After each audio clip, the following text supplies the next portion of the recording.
ठीक है, तो मेंडरिंग क्या है? Meandering is wave like structure of river. अब वो क्या रहा है बेसिकली, जब रिवर क्या करती है, माउंटेन्स के बीच जा रही है, स्लोप्स के बीच से जा रही है, तो क्या होंगे, ये जो आपके स्लोप दिख रहे हैं, ये आपस में क्या दिखाई देंगे आपको, इंटरलॉक दिखाई देंगे, कुछ ऐसे जुड़े हुए। अब बीच में क्या जा रहा होगा, रिवर जा रही होगी। ये बात समझ में आई?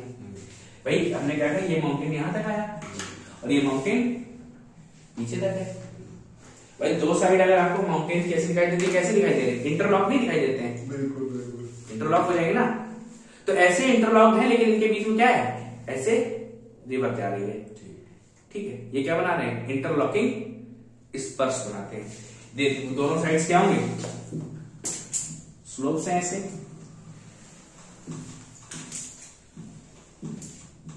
और ये बीच में क्या आ रही है, रिवर आ रही है।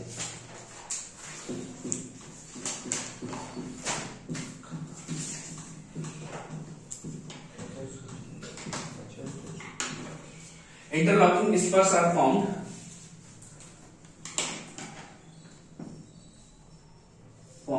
due to meandering or wave-like movement of river। ये बात समझ में आ गई? कम हो तो आप गूगल करेंगे, आपको दिखाई देगा interlocking Spurs.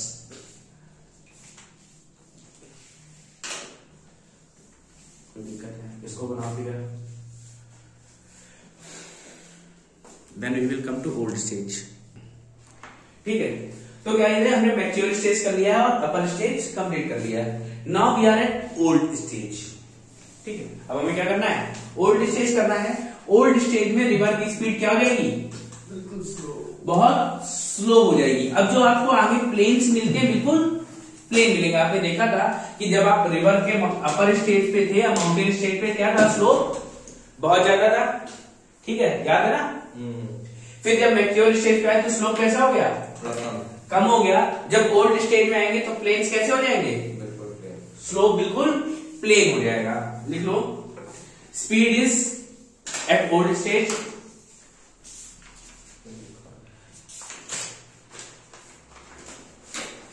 speed become very slow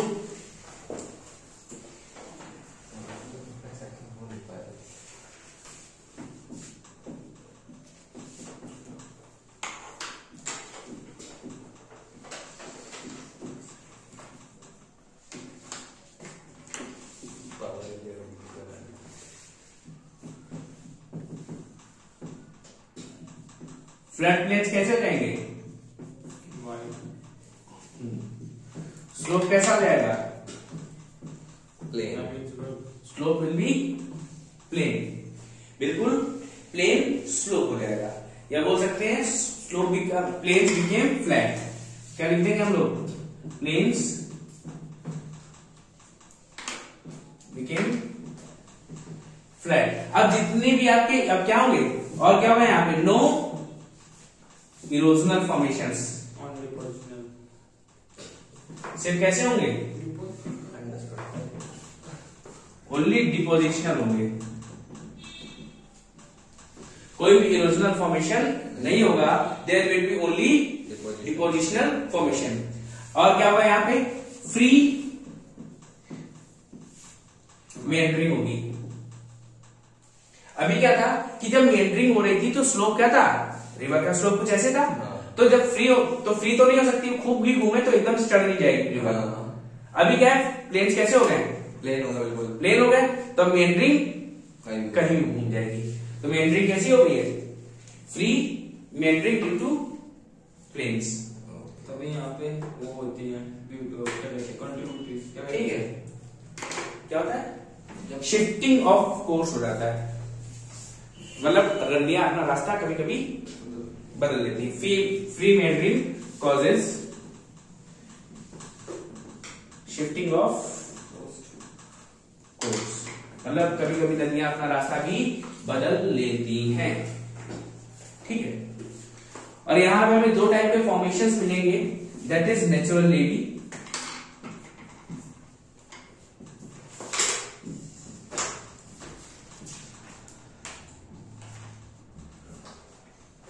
oxbow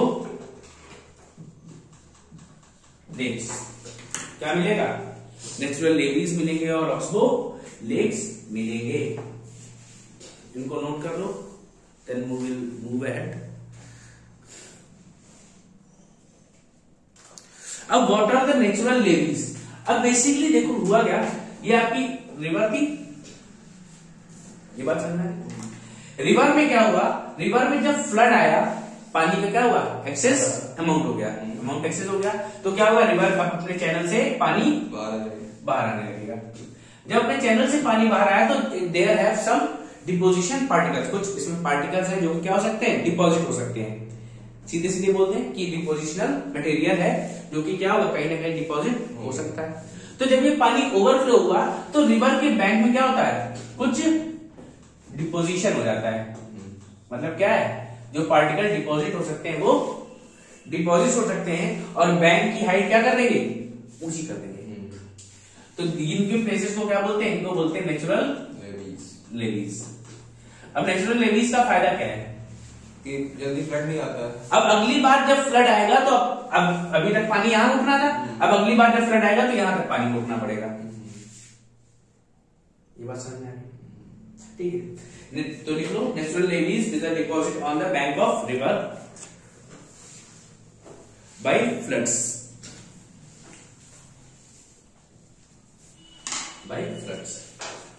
natural levees is the deposition on the bank of river due to flood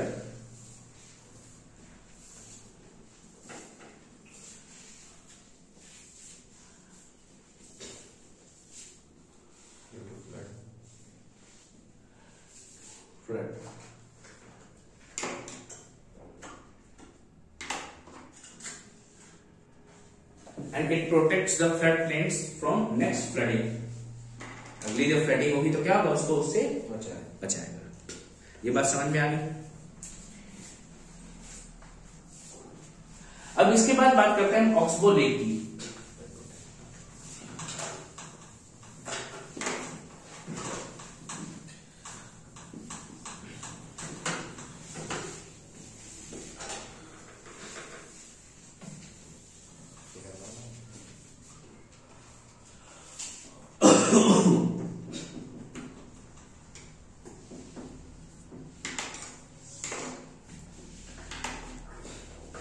generally आप रिवर्स कैसे देखते हो?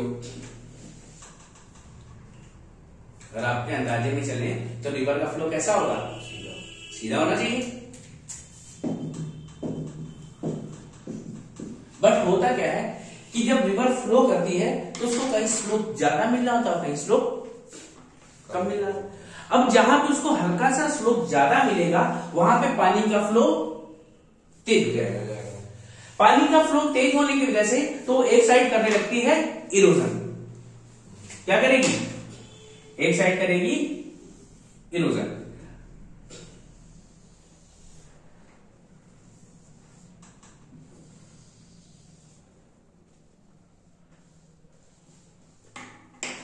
ठीक, तो सपोज दैट दिस साइड है स्लोप, तो यहां पे क्या हो रहा है, ये जैसे काटती जा रही थी यहां पे हो रहा है इरोजन, और दूसरी साइड क्या हो रहा है, डिपोजिशन। फिर थोड़ी देर बाद यहां क्या होगा, इरोजन होने लगेगा और यहां पे डिपोजिशन। तो इससे हमें क्या मिले, we will get metric. Metric मिली या नहीं मिली? फिर धीरे धीरे क्या होगा, ये स्लोप क्या है, ये ऐसे आगे भी कंटिन्यू कर सकता है, नहीं कर सकता है, बिल्कुल कोई दिक्कत नहीं है। ओल्ड। फिर क्या हुआ, जब ये ऐसे कर रही थी तो एक बार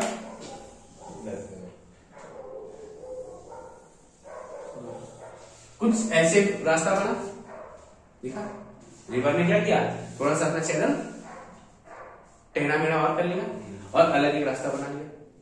अभी क्या बोराइक स्ट्रक्चर आपका बन गया। लेकिन कुछ दिनों बाद क्या होगा, ये जो इसका पाथ है it will find the different path, और ये क्या हो जाएगा, ये सेपरेट हो जाएगा, ये सेक्शन सेपरेट हो जाएगा और ये रास्ता सीधा हो जाएगा। और ये आपकी बन जाएगी ऑक्सबो लेक। लेक। कोई दिक्कत? ऑक्सबो लेक इंडिया में सबसे बड़ी कौन सी है? बिहार में है।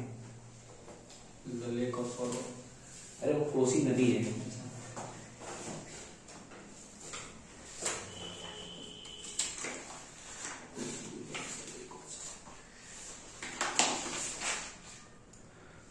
कोनार्क लेक, कोनकर lake, Kanwar lake. Kanwar lake जो बिहार की है वो क्या है? सबसे बड़ी इंडिया की ऑक्सबो लेक है। समझ में आई?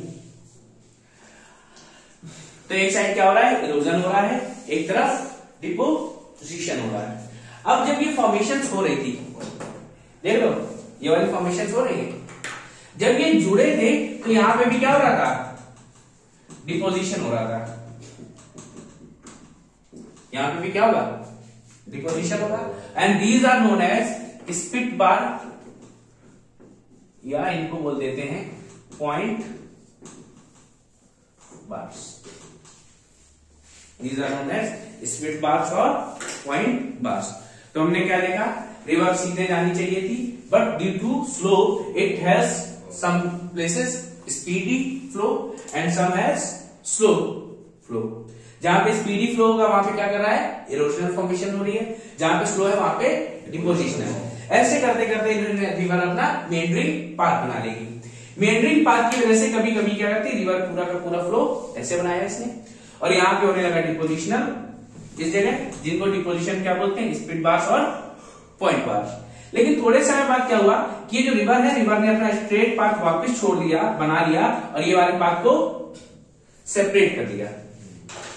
When they get separated, it is known as oxbow lake. कोई दिक्कत है यहाँ पे? कौन समस्या हो तो बताओ।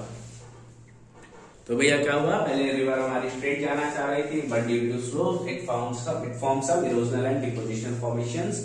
Then it might have changed their path and formed completely meandering way. And here it had some depositional point known as spit bars or point bars. And if the river separates its path from the remaining part, and this part is known as oxbow lake. Oxbow lake. ये बात समझ में आ गई। Oxbow lake के बाद बात करते हैं हम ब्रेडेड स्ट्रीम। सब कुछ ओल्ड स्टेज में है, ये ध्यान रखना।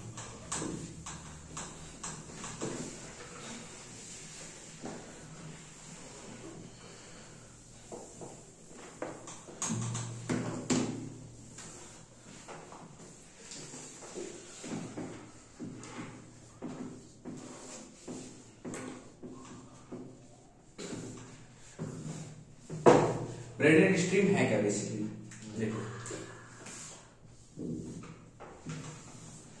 अभी क्या था? रिवर है, रिवर का पाथ में जब लास्ट में रिवर आती है तो रिवर का स्पीड क्या हो जाएगा? बहुत स्लो हो जाएगा, और river only does only depositional formation in this stage. अब यहां पे क्या होता है कि रिवर में डिपोजिशन स्टार्ट हो जाते हैं। क्या हो जाएगा? डिपोजिशन स्टार्ट हो जाएगा in form of these braided forms। अब इनमें क्या है? पानी आएगा, लेकिन आपस में क्या हो जाता है? थोड़ा सा सेपरेट होगा, थोड़ी देर बाद फिर आपस में मिल जाएगा। कोई दिक्कत? ये पत्थर है क्या है? ये डिपोजिशन है इन द रिवर। रिवर में जो सेटल क्ले बची हुई है ना, सेटल, ये उसका डिपोजिशन है। जम जाते हैं, ठीक है। तो ये छोटे छोटे फॉर्मेशन है, लेकिन जब ये ब्रेडेड बहुत बड़े फॉर्मेशन लेने लगे, they came to be known as delta. जब सिल्ट क्या होगी? अब बहुत ज्यादा अमाउंट में जमा होने लगे, रिवर कैसी हो जाए? एक ट्रायंगुलर शेप बनाने लगे, तब डेल्टा बोलते हैं। Now the river is distributed into distributaries. इसमें डिस्ट्रीब्यूट हो गई है, डिस्ट्रीब्यूटरीज। और ये जो बीच में फॉर्मेशंस बने हुए हैं, ये क्या है? These are the depositions. ये दिख रहे हैं? ये क्या है? ये डिपोजिशंस है, और ये रिवर एक ट्रायंगुलर शेप में बह रही है, और कहां जाके मिल जाएगी? ओशियन में। ओशियन में जाती है, मिल जाएगी जाके। और कैसा शेप बनाया है? ट्रायंगुलर शेप बनाया है। एंड इसको ग्रीक में क्या बोलते हैं? इसको डेल्टा बोलते हैं। ठीक है। और ये जो छोटी छोटी रिवर्स मैं बता रहा हूँ ये क्या है इसकी? Tributaries, distributaries. सॉरी डिस्ट्रीब्यूटरीज, ठीक है, ये क्या है? दीज आर द डिस्ट्रीब्यूटरीज, जो क्या है अलग हुई है, लेकिन आगे जाके क्वेश्चन में सब आपस में मिल जाएगा, गिर जाएंगी, मिल नहीं जाएंगी, क्वेश्चन में मिल जाएंगी, आपस में नहीं मिलेंगी। बट ग्रेडेड फील्ड में क्या हो रहा था? ये आपस में थोड़ी देर के लिए अलग हुई, साथ में गई, थोड़ी देर अलग हुई, फिर साथ में। लेकिन यहाँ क्या हो गई? अलग हो गई और वापिस आके क्वेश्चन में नहीं मिलेंगी। एंड इट इज जाएंगे डेल्टा। ठीक है, और डेल्टा का जो डिपोजिशन होता है, it is the finest deposition, बहुत चिकनी मिट्टी होती है एकदम बढ़िया से। हाँ, एग्जाम्पल तुम्हारे को एग्जाम्पल मार तो बहुत चिकनी मिट्टी तुमको मिलेगी नदी के किनारे, कई बार क्ले टाइप, क्ले टाइप एकदम, पत्थर वत्थर नहीं मिलेंगे तुमको इसमें, बहुत फाइन होती है, बजरी भी नहीं होगी एकदम। ठीक है, अब इसका हम लोग इतनी सारे फॉर्मेशंस कर लिए हैं, हम लोग इसका एक एग्जांपल करेंगे। इंडिया का मैप बना लो, या अपने एटलस में ही कोई एक मैप खोल लो, क्योंकि आप लोगों से बने तो रहेंगे। Due to lack of practice अभी तक हम लोगों ने मैप्स बनाए नहीं ज्यादा।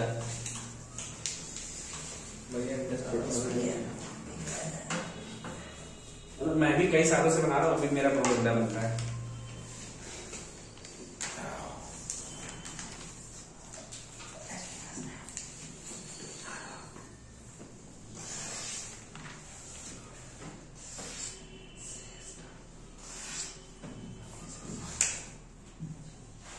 काम चल जाएगा इससे?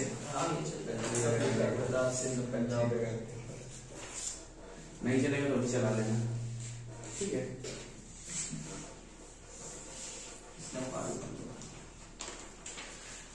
सपोज दैट ये देखो, अगर हमारा ये इंडिया का मैप है तो ये आपको पता है ये क्या है? पूरे पहाड़ या हिमालय, ये पूरा हमारा माउंटेन वाला रीजन है। माउंटेन वाले रीजन से यार तुमको ये भी होगा कि उत्तराखंड से हमारी एक बहुत बड़ी नदी, इंडिया की पवित्र सबसे नदी कौन सी है? गंजेस, गंगा, माता गंगा यहां से उत्तराखंड से निकलती है। अब उत्तराखंड से निकलती है, अब देखो होगा क्या, इसमें आपकी बहुत सारी क्या मिलती है? ट्रिब्यूटरीज मिलती है साथ में आके, क्यों भैया? इसमें गंगा में आके बहुत सारी ट्रिब्यूटरीज मिलती है। और जब ये ट्रिब्यूटरीज कहां से निकली है? माउंटेन से, तो इनकी स्पीड क्या होगी? बहुत तेज होगी, भन्नाटेदार, एकदम भन्नाटेदार होगी। ये तो इस स्पीड में अपने साथ क्या लेकर आएंगी? Rocks, boulders and rocks. ये बात समझ में आ गई? यहाँ के लेके आएंगी बोल्डर्स एंड रॉक्स। थोड़ी देर बाद इनकी स्पीड कैसी हो जाएगी? धीमे हो जाएगी। Then they will bring sand and silt. ये बात समझ में आ गई? यहां तक कोई दिक्कत? तो ठीक है। और लास्ट में हमारी रिवर कहां गिरती जाके? बे ऑफ बंगाल में। ये बात बे ऑफ बंगाल में हुगली से जाती हुई गिरती ना, कोलकाता से। अब देखो, ये जो हमारा बोल्डर और रॉक वाला रीजन है, और एक कौन सा है? सैंड एंड सिल्ट वाला। ये जो हमारा बोल्डर और रॉक्स वाला रीजन है, इसको हम लोग बोलते हैं भाबर।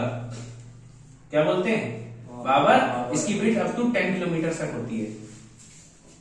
मतलब कैसी विड्थ दिखती है? अरे विड्थ, चौड़ाई, जमीन ये जो एरिया है ये 10 किलोमीटर तक मिलता है। ऊंचा है जमीन से? हाँ, ऊंचा नहीं, टोटल एरिया इनकी चौड़ाई इतनी होती है 10 किलोमीटर तक। ठीक है, भाबर। फिर क्या होगा? जैसे आप नीचे आओगे तो आपको क्या, ये सैंड और सिल्ट मिलेगा। यहाँ पे क्या है? नदी, ये आपकी गंगा रिवर है। गंगा रिवर है तो यहाँ पे क्या, हमेशा पानी वानी भरा मिलेगा। जहां पानी आनी मिल जाए तो उसको हम क्या बोलते हैं? Terai. Terai region. Up to 20 kilometre. इसकी विड्थ कितनी होगी? 20 किलोमीटर, अप टू 20 किलोमीटर तक होगी। अब होता है ये रिवर आज तो आपकी यहाँ पे है और इसका पाथ क्या है? बहुत फिक्स दिखाई दे रहा है, लेकिन हो सकता है इसका पाथ बड़ा हो, इसमें और भी नदियां हो, और इसका इफेक्ट हमें दूर दूर तक देखने को मिलता है। यहाँ पे हमें क्या मिलेगी? एक मिट्टी मिलेगी जिसको हम बोलते हैं क्या? बांगर।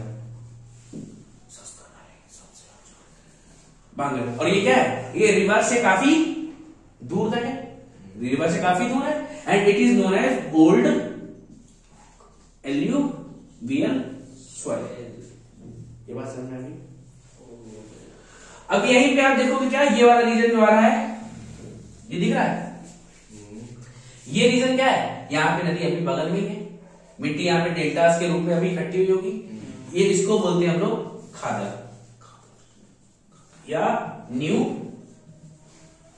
Alluvial soil. कोई दिक्कत, ये बात समझ। इसके बाद जो रेस्ट ऑफ हमारा इंडिया है वो कैसा बना हुआ है, प्लेट्यू फॉर्मेशन है। ये क्या है, ये गंगा प्लेन्स हैं, ठीक है, गैंजेटिक प्लेन्स की हम बात करते हैं, ये है गंगा प्लेन्स, ये आपका प्लेट्यू रीजन है, ये आपका देखो बाबर, ये क्या है तराई, देन ये खादर वाला एरिया, दिस इज बांगर, ठीक है। तो ये चार एरिया आपको पढ़ने पड़ेंगे। Bhabar from the upper part of the river, that is at mountain stage हम बोल सकते हैं, जहां पे बोल्डर्स और रॉक्स मिलेंगे, it is up to 10 kilometre width. Then lower नीचे वाले पार्ट में आएंगे तो सैंड और स्टेज मिल जाएगी, क्योंकि क्या होगा, रॉक्स और पेबल्स रुक गए होंगे, वो नीचे नहीं आ पाएंगे। लेकिन जब नीचे है तो यहाँ पानी का इफेक्ट कभी भी होगा, कुछ दलदली मामला होगा, तो कैसा है, इसको बोल दिया तराई। तराई के बाद we get region of Ganges plain, ये प्लेन्स है जहां पे हमें कैसी मिट्टी मिल रही है, एल्यूवियल सॉइल है, यहाँ पे गंगा नदी का भी हमें इफेक्ट दिखेगा, it is known as Bangar या ओल्ड एल्यूवियल सॉइल। देन अब near the mouth of river we get soil which is recently form, ठीक है, this is known as Khadar या न्यू एल्यूवियल सॉइल। यहां तक कोई दिक्कत है, ठीक है।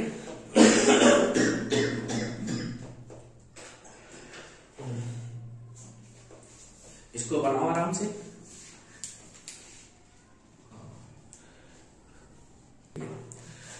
तो भैया आपने क्या देखा, व्हेन वी गेट, अब ये जो नदियां हैं ये आगे क्या होती हैं, ये अपना पूरा जीवन नहीं जी पाती हैं, दे आर लाइक वो एनिमल्स हैं जिनका यूज कैसे हम लोग करते हैं, मील में, जैसे जवान हुए इनको काट के खा दिया।